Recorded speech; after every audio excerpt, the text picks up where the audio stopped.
Baoyu, Poyu, sesuai namanya. Itu artinya menembus ruang angkasa. Menembus ruang. Hong Lian buru-buru menjelaskan. Kata alam semesta adalah ruang. Ruang adalah alam semesta. Waktu adalah alam semesta. Dan bergabung menjadi satu. Inilah alam semesta abadi yang abadi. Dan Dao abadi dan Chengshen dapat merobek ruang. Juga itu adalah kekuatan persepsi. Tentu saja, Zhou, juga kekuatan waktu, dapat mengendalikannya. Tetapi lebih sulit daripada ruang. Dan serangan balik antara langit dan bumi juga sangat besar. Itu hanya upaya antara transmisi suara. Qin Yichan memiliki 2 lubang darah lagi di tubuhnya. Pedang ilahi skala terbalik dan Qian Kun mematahkan senjatanya dan tidak pernah jatuh ke angin. Setiap kali Qian Kun menerobos tusukan, tampaknya sangat cepat.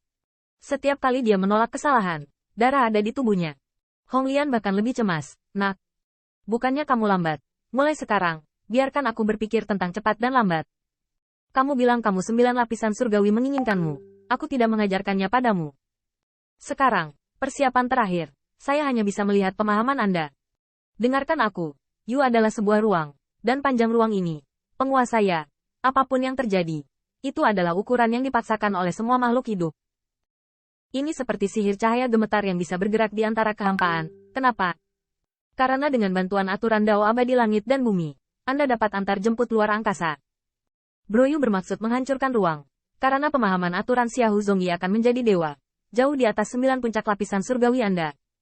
Senjata ilahinya dapat melakukannya. Dan skala terbalik dapat melakukannya. Qin Yichan sepertinya mengerti.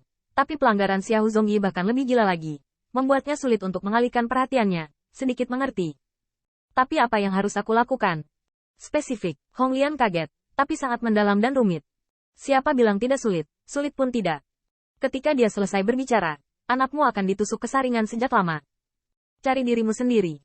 Jika level ini tidak berhasil, bahkan jika Kaisar bersedia membantumu hari ini, dapatkah dewa membantumu? Kamu hanya ingat satu hal, Dao abadi untuk menggunakan hukum langit dan bumi. Mengapa Dao ilahi lebih kuat? Karena dalam aturan Dao ilahi saya adalah tuannya. Jadi, apakah itu 1000 kaki atau 1 inci, itu adalah tuanku.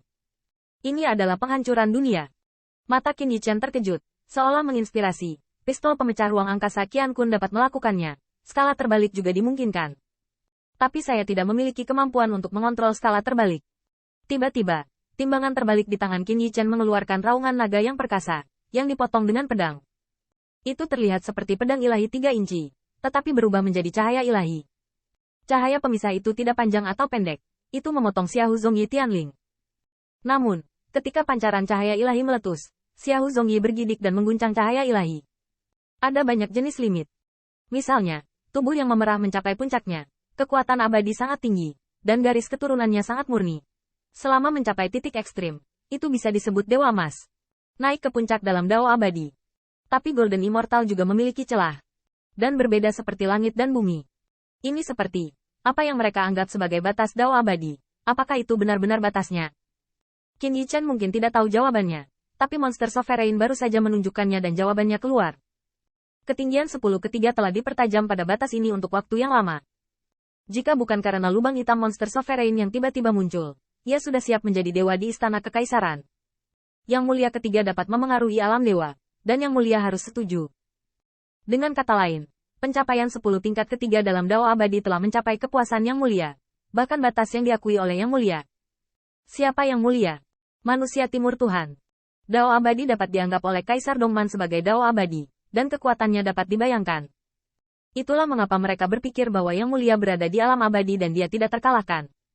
Dan kekuatan senjata ilahi yang dapat menembus alam semesta adalah bukti yang kuat. Tapi keturunan naga sejati ini melakukannya. Banyak dewa iblis juga saling memandang dengan cemas, ekspresi ngeri, dan bahkan bayangan tak tertandingi duduk di kepala kuil, mata persik penuh kejutan. Bukan apa-apa untuk dapat menjernihkan pemahaman. Hukum untuk bisa menjadi dewa telah lama menjadi pemahaman yang jelas, dan pemahaman yang jelas hanyalah ambang batas yang baru saja memasuki langit dan bumi yang lebih tinggi dan lebih dalam. Sudah berapa lama sejak keturunan naga sejati ini menyadarinya?